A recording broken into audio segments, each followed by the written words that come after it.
BJP नेता विजय कुमार सिंह का अंतिम संस्कार पटना के फतुहा गंगा घाट पर कर दिया गया। अंतिम संस्कार में बिहार बीजेपी के प्रदेश अध्यक्ष समेत सभी बड़े नेता शामिल हुए। गमगीन माहौल के बीच बीजेपी ने कहा कि बीजेपी की मौत को व्यर्थ नहीं जाने दिया जाएगा।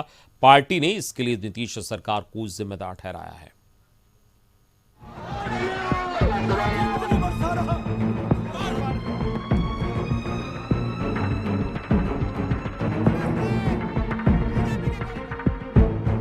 ये बीजेपी की श्रद्धांजलि है जो पार्टी नम आंखों से अपने इस सिपाही को दे रही है। जहानाबाद के विजय सिंह आए तो थे पटना बीजेपी के मार्च में शामिल होने, लेकिन यहाँ से उनका पार्थिव शरीर ही उनके घर लौटा। मार्च के दौरान ही उनकी मौत हो गई। जान कैसे गई, इसे लेकर सियासी गलियारे में अलग अलग दावे किए जा रहे हैं। हम लोग गोली खाने के लिए तैयार हैं। भारतीय जनता पार्टी का एक एक कार्यकर्ता नीतीश कुमार जैसे तानाशाह को हटाने के लिए अपने शरीर के छाती पर गोली खाने के लिए भी तैयार है। आप बताइए, एक उन्होंने आंसू गैस छोड़े, उसी में ना मिर्च लग रहा था। आपको एक तो सबूत तो दीजिए। आज तक एक सबूत, आप सारे मीडिया लोग वहां थे। अरे आपको एसएसपी को भगवान है क्या? वो सरकारी तोता है। विजय सिंह की हत्या नीतीश कुमार जी की सरकार हत्या की है, ये कभी उसको माफ नहीं किया जा सकता है। गुरुवार को बीजेपी का विधानसभा मार्च था। लाठियां चली। 2 पूर्व डिप्टी सीएम, कई विधायक और 2 सांसदों समेत कई नेताओं को गंभीर चोटें आईं। इस बीच खबर आई कि बीजेपी नेता विजय सिंह की मौत हो गई है। आंदोलन की धार को यहीं से बीजेपी ने बदल दिया। भ्रष्टाचार, रोजगार और शिक्षकों के मुद्दे मौत की राजनीति में बदल गए। नीतीश कुमार हत्यारे हैं और नीतीश कुमार जी ने बिहार के लोकतंत्र को शर्मसार किया है। इनको हिम्मत नहीं है किसी अपराधी के पैर में भी एक लाठी मारने का, और हमारे नेताओं के, सांसद, विधायकों के सर पर लाठी मारने का काम किया। ऐसा अराजकता है। ये पूरी तरह लोकतंत्र की हत्या है। कि बिना पोस्टमार्टम के कैसे डीएम का वक्तव्य आया, कैसे वक्तव्य आया? ये हस्तिनापुर के गुलामों, आप सरकार के पक्ष में प्रवक्ता बनते हैं। उच्च स्तरीय इसकी जांच हो, और मैं बता दूं, सारा फुटेज निकाल करके मैं रख रहा हूं। के प्रति, उनके परिवार के प्रति संवेदना है, लेकिन विजय सिंह जी घटना स्थल पर लाठीचार्ज के स्थल पर पहुंच ही नहीं पाए। ये सारा रिकॉर्ड, वीडियो और सारा कुछ है। उनके साथ जो व्यक्ति थे, भरत चंद्रवंशी जी, उन्होंने भी बहुत साफ शब्दों में कहा है कि हम वहां पहुंच ही नहीं पाए थे। तो जब वो घटना स्थल पर पहुंच ही नहीं पाए थे, तो लाठीचार्ज में उनकी मृत्यु कहां से हो गई? मौत पर राजनीति का शिखर दिखने लगा। बीजेपी ने ब्लैक डे मनाया। विधानसभा परिसर में विधायक मुंह पर काली पट्टी बांधकर पहुंचे। विरोध का नाम लाठीचार्ज और अपने कार्यकर्ताओं की मौत दिया गया। लाठीचार्ज, फिर ब्लैक डे और उसके बाद जिला और मंडल स्तर पर धरना प्रदर्शन। मानो नीतीश सरकार ने बैठे बिठाए बीजेपी की गोद में मुद्दा थमा दिया। विजय सिंह की मौत कैसे हुई, सरकार ने सफाई दी। सच पोस्टमार्टम रिपोर्ट के बाद सामने आएगा, लेकिन तब तक बीजेपी इमोशनल कार्ड खेल गई। अंतिम संस्कार में बड़े नेताओं को भेजकर बीजेपी ये संदेश देने में भी सफल रही कि कार्यकर्ताओं के हर सुख दुख में पार्टी हमेशा खड़ी रहती है।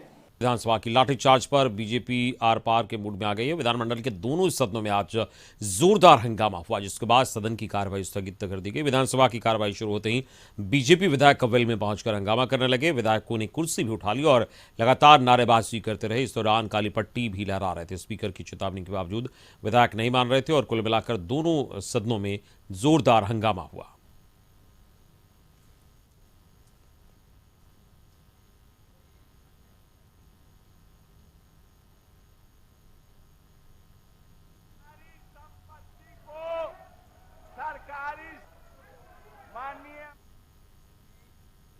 किए हैं। आज हमने विधानसभा अध्यक्ष महोदय से कहा, विशेषाधिकार हनन का पत्र दिया, और हमने आग्रह किया कि अध्यक्ष महोदय, मैं विधानसभा अध्यक्ष था और आप आए थे अपने मुख्य सचेतक माननीय ललित यादव जी के साथ। आपके नेता ने कहा था कि लोगों पर लाठियां बरसी है। हमने स्पेशल कमेटी गठित किया, डीजीपी मुख्य सचिव को बुला करके बैठक भी किया था। 1 साल से वो विशेषाधिकार हनन का मामला क्यों रुका हुआ है? जो विधायकों पर लाठी बरसी थी और आज फिर से वही खेल खिलाया गया। विपक्ष की भूमिका में भी नहीं है। सदन के अंदर जाते हैं और काला झंडा लहराने लगते हैं। सदन के अंदर जाते हैं, मेज पर चढ़ जाते हैं। सदन के अंदर जाते हैं, कुर्सियां तोड़ने लगते हैं।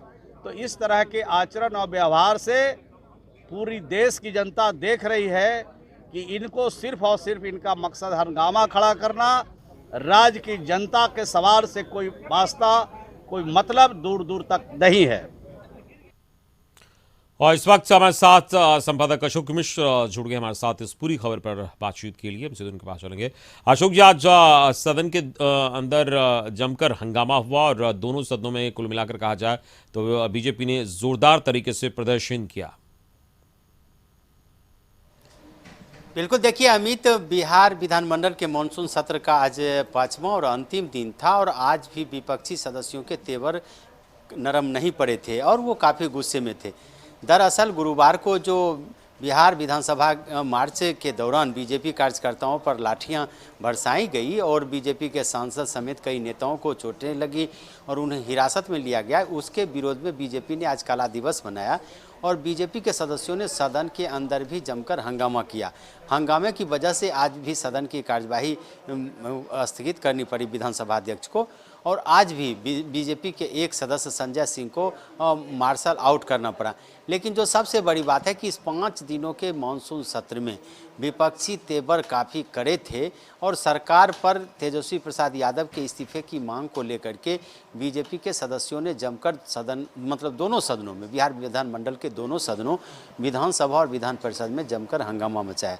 यानी कि सदन का आज आखिरी दिन था और मानसून सत्र का और उसके बावजूद भी विपक्षी सदस्य के तेवर कम नहीं थे और यही वजह रही कि आज विधानसभा अध्यक्ष ने जो संजय सिंह को मार्शल आउट किया, उसके बाद विपक्षी सदस्यों ने सदन का बहिष्कार किया और दूसरी पाली में भी विपक्षी सदस्य सदन के अंदर नहीं किए गए, यानी कि पूरी तरह से सदन का बहिष्कार किया और आज अंतिम दिन जो सत्र का समापन हुआ वह विपक्षी सदस्यों की गैर मौजूदगी में ही हुआ।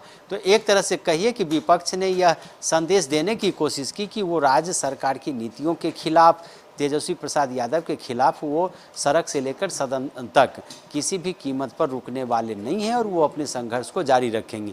हालांकि समापन के बाद तेजस्वी प्रसाद यादव ने सफाई भी दी है और कहा है कि जिस तरह से पुलिसिया लाठीचार्ज के खिलाफ सरकार से इस्तीफा मांगा जा रहा है तो मणिपुर, साबरमती की घटना और अन्य घटनाओं का जिक्र भी, दिल्ली में जो किसानों के ऊपर लाठियां चटकाई गई, इन सारी बातों का जिक्र तेजस्वी ने किया है।